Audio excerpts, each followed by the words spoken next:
That's a forehead concealment device. As we age, our foreheads do get much, much larger. Hair runs to the back. First, I want to say, next week we got Veterans Day coming up, so I want to say thank you again for your service. I think a lot of people forget that you did serve For sure. sometimes. So, Appreciate that. speaking of, going back to your time with that, I know we've asked you in the past, but, since it is coming up, I figure I'd ask you more. You were training MMA while you were still with the Army National Guard, right? Yeah. So I started training MMA mixed martial arts my senior year of high school, and then shortly after graduating from high school, I immediately left for the Army. I literally graduated on a Saturday, and I was on a plane to basic training come Monday.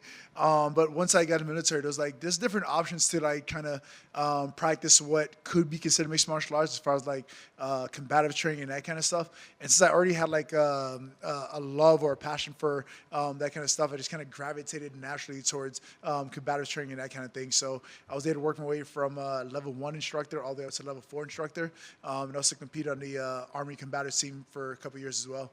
And you deployed into Operation Iraqi Freedom? Yeah. So 2007 to 2008, I was deployed for Operation Iraqi Freedom. What was your typical occupation? You don't have to talk about Iraqi Freedom, but what were you doing while you were enlisted? So I was very fortunate to be assigned to a medical group during my time overseas. So it was different, medical operation that we were doing while we were there.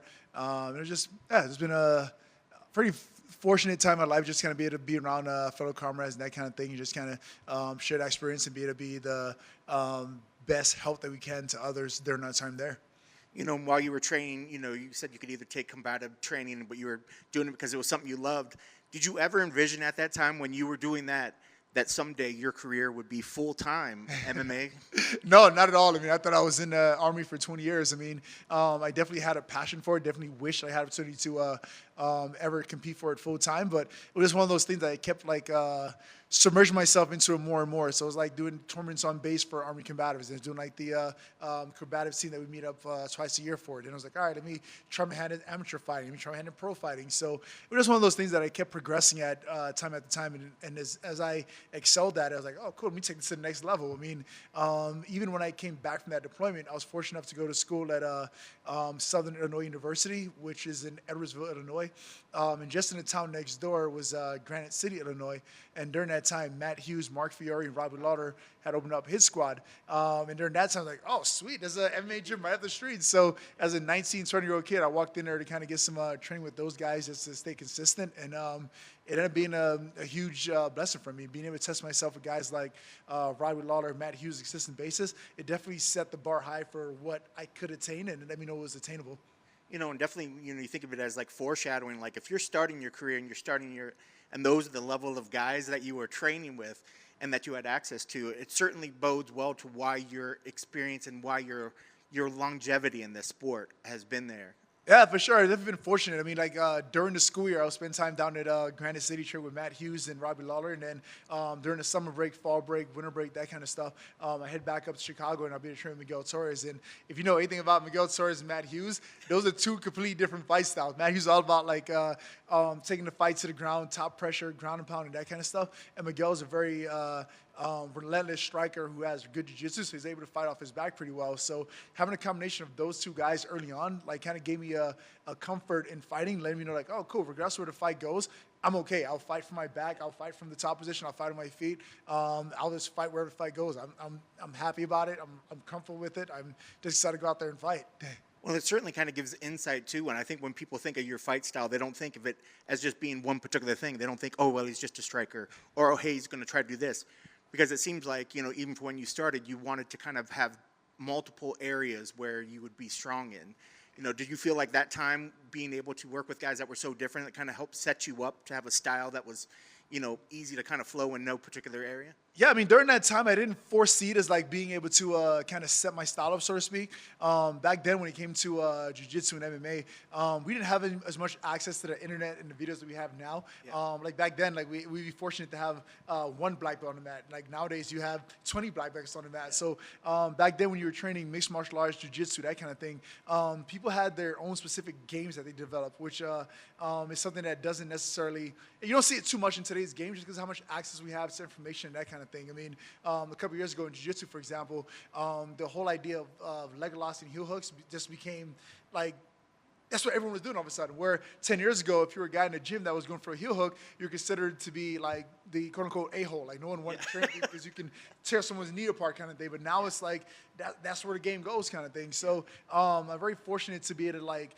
train against guys like Matt Hughes and Miguel Torres early on to kind of like develop a good base for what I want my mixed martial arts career to be. You know, and you mentioned, you know, you're not an old guy by any means, but you've been in it for a long time. But you mentioned now when guys go to the gym and they want to train at the gym, there's the wealth of talent and the bodies that they can go against is so different from when you started. Do you ever tell the young guys starting up like, man, you guys got it good? Like, you know, we can never used to get this sort of training. And like you said, it's not like you could pull up the tape. You can't pull up the videos on YouTube like you can do it now. Back then, you know, you didn't have that access. Do you ever sort of like tease and remind the youngsters coming up how good that they have it? Yeah, I hate to admit it, but that moment where it's like, oh, back in my day, that's coming out a little bit more than I would like it to now as time goes on. But I'm grateful for it. I mean, I'm in a very unique position that like there is so much information out there that like a lot of the young fighters can gravitate towards to get their answers. I'm sorry, to get their questions answered, so to speak. But nothing tops actual real life experience or whatever. So when I'm giving advice, when I'm teaching guys, when I'm coaching guys, whatever else may be, I coach from a very unique perspective. I coach from this perspective of like, hey, look, this is where I fell short. This is where I could have done better. This is what I could have done differently. And I'm able to use like real life experiences to help hopefully these guys learn from my mistakes and not reinvent the wheel, so to speak. Like, hell, my last fight, never did I think in a clinch position I'll get hit with a spinning back elbow, but it definitely knocked the sense out of me. But even now and in training, like that's something I'm definitely implementing in my training where it's like I'm showing guys different looks and different things that could happen in certain positions where you would tend to get complacent or settle in like, oh, cool, I got to hold this guy. There's no danger now. Like I'm keeping guys accountable in those positions now based on the experiences that I've had throughout my fighting career. And I'm glad you brought that up. You know, that was actually going to be my next question. You know, your last fight against Morales, so it didn't go the way you wanted, but were there things that you could take away from that? You know, there's usually always something that you could learn from it, but sometimes it's just a bad day at the office. You know, when you look at that one, was there something that you were able to take away from that? Yeah, I mean, there's definitely some things that he did really, really well on fight night, but overall for me, the biggest thing was keeping that consistency going. Like I know I'm able to fight better than what I showed that night. He had me a better man that night and executed well. Like he did a good job with the spinning elbow. Once the fight got to the ground, he did a good job of not letting me kind of control him and like get my whiz back, so to speak. He just kept on picking his shots and implementing damage from top position, which led to a TKO eventually. But overall, like for me, it was just like keeping the consistency going. Like, yeah, I fell short in this day, but that doesn't erase the months of work that I did prior to that. I need to keep that consistency going on into the next fight, and that's fortunately what I did leading up to this fight. I mean, I didn't take much time feeling sorry for myself at home, like, oh, boo-hoo, poor me, I lost the fight. I was like, man, that sucks. I hate that feeling. Let's go ahead and erase this loss, kind of speak. We'll get back on track. So I was having conversations with the coaches as far as like when my next opportunity may be and that kind of thing. And I was honestly thinking that like, all right, maybe the only way I fight in 2024 is if someone gets injured and pulls out last minute and I'm a late replacement. So when it's obviously presented itself to be a main event on 6 weeks notice, I'm like, oh yeah, that's plenty of time. Let's do it. That's plenty of time to get the training in, get comfortable, and go out there and be successful. And I know you're happy to get a main event, but man, here they are again throwing you this up-and-coming killer, you know? Like, I mean, what are your initial thoughts on him? Have you been able to watch him? I mean, he's only been in the UFC. I think he had the Contender Series and maybe 2-3 other fights after that. Were you able to kind of see some tape on him? And what are your thoughts on him? Yeah, it's been impressive thus far. I mean, he has some pretty good kickboxing matches that I've been able to see. Did well in his MMA career. I'm like, though he's a young guy in UFC, the guy has 26 professional MMA fights on his belt. So he's definitely a veteran in this sport in particular, as far as like the skill sets brings to the table. And knowing that the camp that he trains at and his background, I know he's no slouch. I know though he's predominantly a striker, I know he's going to have pretty good wrestling defense, ground game, and things like that as well. So I know I have a tough task ahead of me, and I can't wait to go out there and deliver. I know he looks at you, he sees that top 15 ranking or that ranking next to your name, you know, so I could see where he sees this and he's like, okay, I know what I get with this win. What do you get with the win over him? Notoriety. I mean, at this point, it's all about like making yourself, letting it be known that you still stand to be a force in the division, so to speak. And I don't do that by fighting guys that I know I can beat. I'll do that by going out there and challenging myself against whomever the UFC throws at me. And this is yet again another example of that. Like I can very easily like, hey, do you guys have any 30-year-olds, 40-year-olds that can fight right now. Like, I don't want to fight another up-and-coming killer. But I know that's not what's going to make me happy in the day. I know I want to challenge myself. And right now, being at the place I'm at physically, mentally, emotionally, I know I can still compete in the best guys in the world. And I would honestly feel bad for myself if I were to kind of sandbag and cut myself short by taking an opponent that I know I can beat easily. Yeah. Well, that kind of, one of the questions I was going to say is, if you get the win on Saturday, I mean, do you immediately start looking at names up above you and try to call somebody, or are there rematches that maybe make sense that you want to maybe revisit? Yeah, I mean, there's definitely some rematches on the table that I would definitely want to revisit, but ultimately it's Saturday night first. And then, like, depending on what happens in the division, I mean, we've seen at the light heavyweight division that the guy all the way up to number 8 got a title shot, which is unheard of in a lot of other things, and many people had a lot of different things to say. But in this sport, you just never know how things are going to turn and where things are going to go. For me, it's just more so going out there, getting back on the winning side of things, doing it in impressive fashion, and then being ready for the opportunities to present itself down the road. Awesome. Well, you kind of almost answered there. Your keys to the victory. What needs to happen on Saturday to make sure that you do get your arm raised? The biggest thing is being present. I know these guys is very dangerous everywhere else. I can't afford to be complacent at any moment in this fight. I know I'm able to go out there and out-strike, out-wrestle, out-grapple. I can do whatever it takes to get the job done. For me, it's just all about being present and executing at this point. And Neil, thank you for taking the time. Just to circle back a little bit with what you were talking about with Kenny, just how we all learn from these losses. Difference is, ours aren't public. But how great is it that you're able to just stay grounded after such a long time?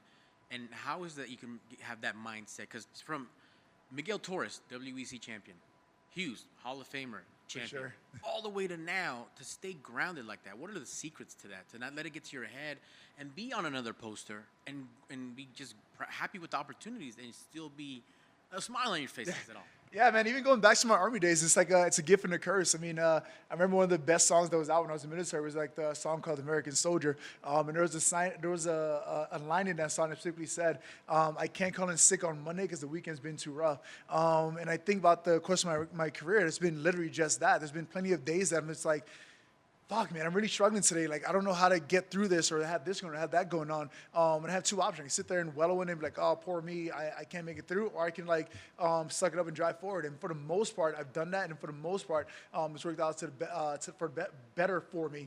And I can't help but, like, rely on that attitude. I mean, right now, if you look at what's going on in my personal life over the last 2 years, my professional life over the last 2 years, like, you would think that's, like, damn, dude, this is a lot on his plate. Maybe you should slow down. Why is he smiling? Why is he still enjoying life right now? It's like, I have no other option. It's either I go and feel sorry for myself somewhere, or I say, like, all right, cool. These are the hands I'm dealt in life. I'm going to play them best as possible. I'm going to still find a way to be successful. 100%. Can you disclose anything? Do you want to share anything these 2 years that? Oh, I mean, it's no like, it's not like it's what is it? It's not a secret at this point. I'm going through a very difficult divorce process. Had a very lengthy custody battle to be able to be present in my kid's life and that kind of thing.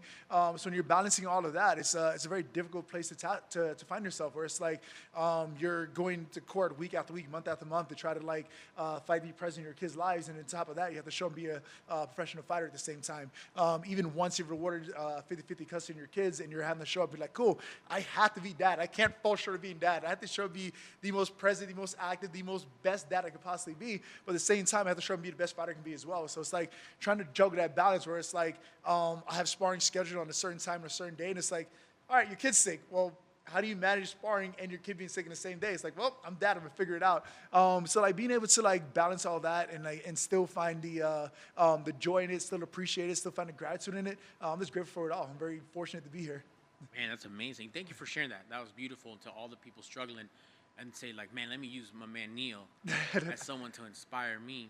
For sure. I mean, like, even right now when I look at it, like, he brought the fact that it's Veterans Day weekend. I mean, I know what I'm going through is a very difficult task, but I'm not the only one going through it. There are plenty other servicemen and other people that are dealing with a lot of their own baggage, and they're still expected to show up for others who need them or whatever.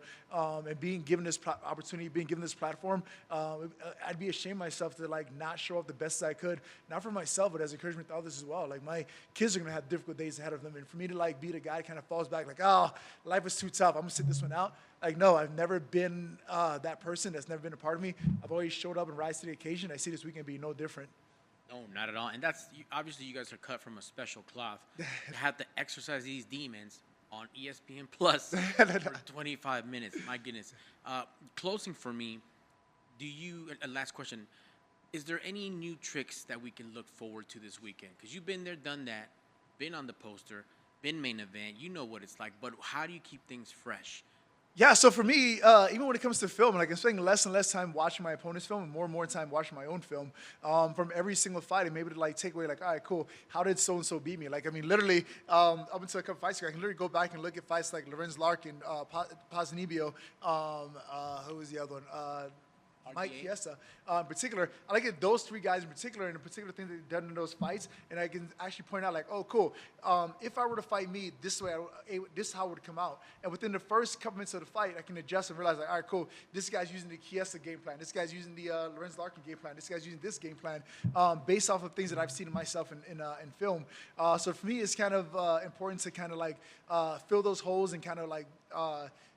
Get better where I'm not making those same mistakes over and over and over, but also being able to react to the kind of fight that my opponent's in presents me on fight night. That's awesome, man. Well, can't wait to see it. We got a veteran on Veterans Day weekend. Good luck to you, sir. Let's go. Go. Thank you, guys. It's fight week. What's your excitement level coming in? Your main eventing this weekend. You know, how are you feeling? I'm feeling great. It's a pleasure. It's a huge honor to fight against Neil Magny. And I can't wait to step in the octagon and fight him.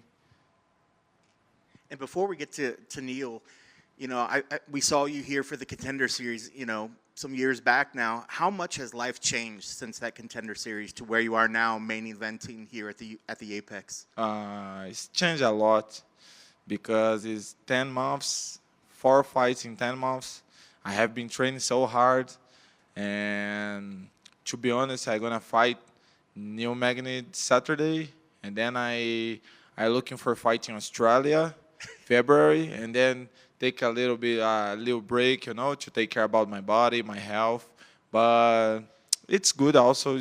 Still, I keeping training and fights is good also. But now it's time to, like I like to say, think with my brain, you know, with my heart, you know. Yeah, because you've been pretty active. The last few fights have been, you know, every 3-4 months. So when you say take a little break, are you talking 5 months maybe in between, 6 months, you know? Yeah, maybe 4 or 5 months, you know, because I getting a lot of injuries, my feet and my back, my neck, and things like that. So, you know, it's good, make money, Yeah. fighting a lot, but now I'm after get the win against Neil Magny, I will be on the rank. So the fight's gonna be more, how can I say, hard Yep. to win, tough opponents. So it's time to take care about the health, about my body, and then fight when I be 100%. You know, and you mentioned fighting so much within 1 year. We have a lot of fighters that are trying to fight 3 or 4 times. Why do you think the UFC has decided you're the guy that should be fighting so often? What do you think they see in you that they keep booking you for fights? I don't know, because I asked for the fight because I finished the fights really fast. I think it's the main reason, you know. Yeah. I always finish the fight and then ask to fight maybe in 2 months or things like that. Ask to fight somebody when they do interview at the octagon. Well, what were you when they called to tell you the Neil Magny fight? What were you doing, and what was your initial reaction when they gave you the name? Bro, to be honest, I had a fight I would fight against Handbrow, but 16 November. Oh yeah, in Yeah, New York. New York, yeah. And I was really happy with that opportunity to fight in Madison Square Garden on same day of John Jones. But he said something, he posted like something would fight me 7 December. I didn't understand why. And then UFC gave me the fight against Neil Magny on the main event. And I was really excited. And on the day, my manager said the same day he called me and say, you're gonna fight Neil Magny. No, don't gonna fight Randy Brown anymore.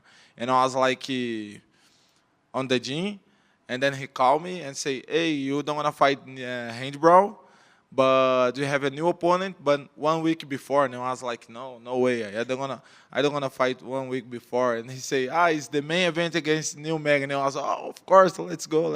I was really happy at the moment, and it's a really good opportunity. Yeah, I was going to say, I'm sure fighting in Madison Square Garden would be something that you want to have for your career. but by them giving you the main event, that kind of softened the blow a little bit. Yeah, I think it's better. I think Randy Brown is easier fight than Neil Magny. He's much easy money, but the main event, we get the bonus to fight the main event also. Poster. More money, yeah, and also the main event and the biggest show in the world. I think is a better change. Is that a fight, the fight with Randy Brown, is that a fight that you'd still like to visit at some point? Or if you get this win well, first, if you get this win, you feel that this fight should bring you into the top 15 if you take this win here. Yeah, I'm gonna win Saturday, and then I'm gonna be on the rank. So yeah, I think it will be really important to get the win against Neil Magny. And if you get that win, I mean, is that fight with Brown still a fight that you want, or is that in the back? Is that the rearview mirror now? That fight's gone. No, I have no reason to fight that guy. I really would love to fight him, knock him out, and get one more bonus. But I'm gonna come to the rank, so it's no reason to fight somebody out of the rank. Neil Magny, a tough fighter. He's very gritty in there.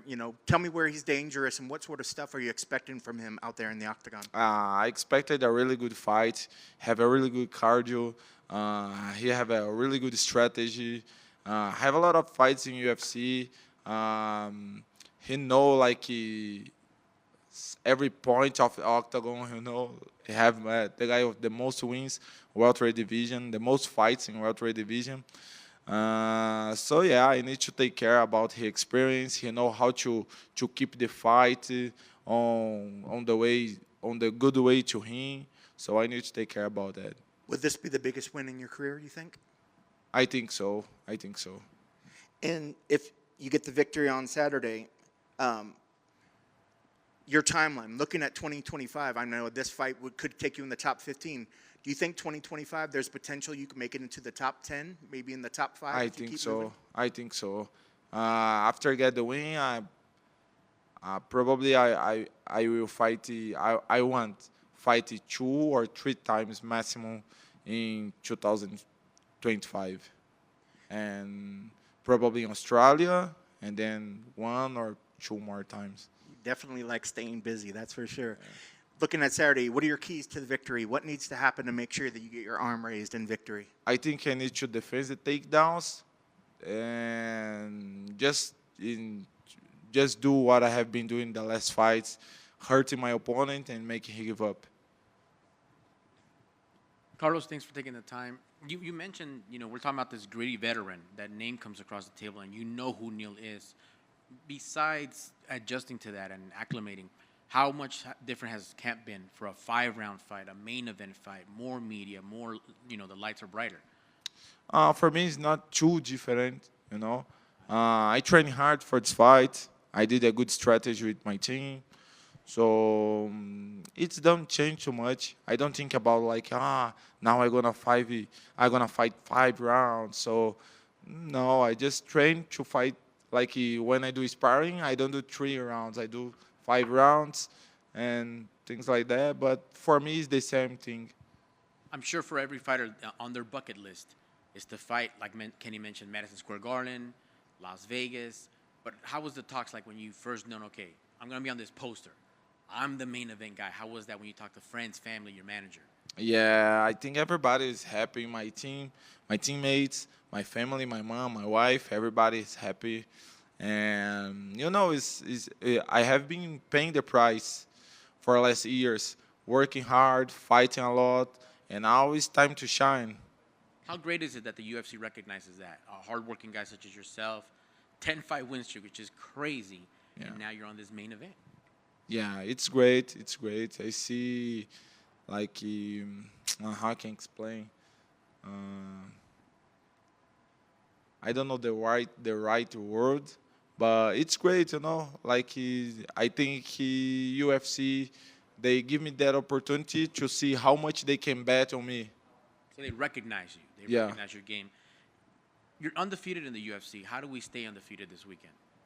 Say again? You're undefeated in the UFC, besides that 10-fight win streak that we talked about. How do you get the job done this weekend? Are you predicting a finish, 25 minutes of hard work? Yeah, I pretend to finish the fight. doing the same thing what I have been doing, you know, like feeling the fight on the beginning, it start to hurt him, and then when he get hurt, he think like, I cannot get hit for 25 minutes, and then he gonna try to rush, and then he gonna give me space to finish the fight. Excellent. Well, thank you for taking the time, and good luck Thank you, on brother. Saturday, sir. Thank you.